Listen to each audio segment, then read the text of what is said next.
South ఇండియాలోనే అతి తక్కువ ధరలకి రత్నాలనందించే ఏకైక సంస్థ 6JVR.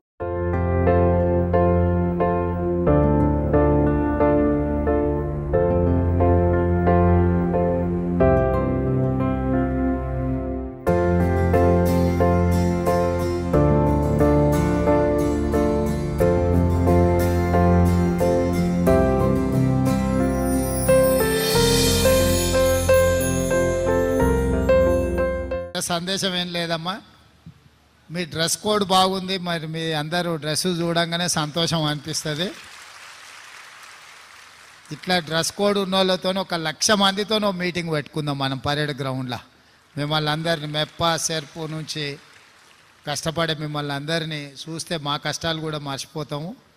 ఎందుకంటే మీరు ఒకరొకరు ఒక్కొక్క రకంగా కష్టాలు ఎదుర్కొని కుటుంబాన్ని పోషిస్తూ పిల్లల్ని చదివించుకుంటూ ఇంటి ఆయన జర ఇట్లట్లున్నా సాయంత్రం దావతులు చేసినా జర్రా మొత్తం సంభాయించుకుంటే సంసారం నడుపుతున్నారు కదా, సంతోషం. మీ అందరికీ 0 వడ్డీతోని మీకు డబ్బులు ఇవ్వాలి, బ్యాంకు లింకేజ్ ఇదంతా కూడా చేస్తాము తొందరలోనే.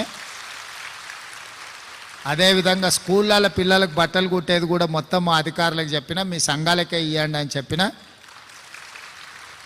అదేవిధంగా అన్ని సబ్స్టేషన్ల కాడ సోలార్, ఇప్పుడు పెద్ద పెద్ద కంపెనీలు అదానీలు అంబానీలు పెట్టుకుంటారు సోలార్ ప్యానెల్స్ ఇవన్నీ.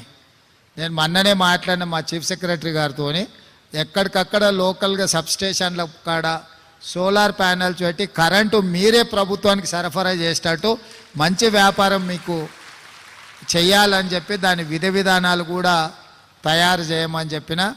ఇప్పుడు మీరు లక్షాధికారులే, ఈసారి ఇందిరమ్మ రాజ్యంలో మిమ్మల్ని కోటీశ్వరులను చేసే విధంగా మీ వ్యాపారం బాగా పెరిగేటట్టు, మీరు ఆర్థికంగా నిలదొక్కునేటట్టు, ఇంట్లో ఆడబిడ్డ చేతిలో నగదు ఉంటేనే ఆ ఇల్లు చక్కగా ఉంటుంది.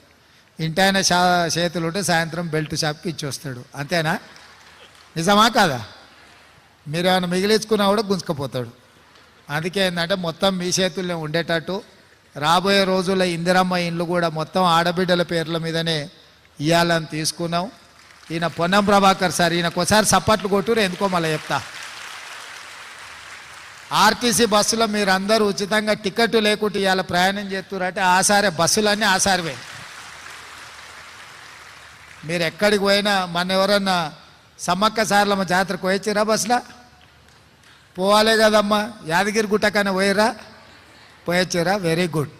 ఏడికైనా మంచిగా తీర్థయాత్రలు కానీ అమ్మగారింటికి, ఇంటి ఆయన కోపం అయితే కూడా ఒకసారి అమ్మగారింటికి పోయిరాని. వండి పెట్టేటోళ్ళు లేకపోతే ఆయనకు తెలుస్తుంది. అప్పుడు చెప్పపెట్టకుంటే బస్ ఎక్కువరి, కిరాయి పైసలు కూడా అక్కర్లేదు, అవునా? అట్లే ఆరోగ్యశ్రీలో కూడా ఇంతకుముందు 5 లక్షలు కూడా చక్కగా ఇచ్చేది కాదు, ఇప్పుడు 10 లక్షలకు చేసినాం.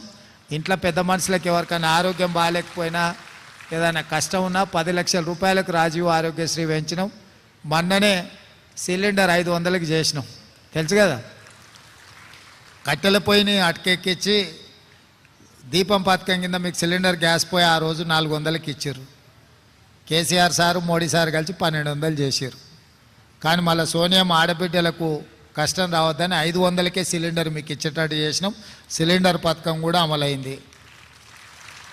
అదేవిధంగా 200 యూనిట్లు వాడుకునే వాళ్ళకి అందరి ఇళ్ళకు కూడా ఉచితంగా కరెంటు ఇస్తున్నాం. మీరు కరెంటు బిల్లు కట్టాల్సిన పని లేదు. ఫ్యాన్ వేయాలన్నా, లైట్ వేయాలన్నా, టీవీ పెట్టుకోవాలన్నా మీటర్ దిక్కు చూసే పని లేదు. మంచిగా టీవీ సంతోషంగా చూసుకోరు. కరెంటు బిల్లు పెరిగిందా తగ్గిందా ఏం చింత చేయాల్సిన పని లేదు.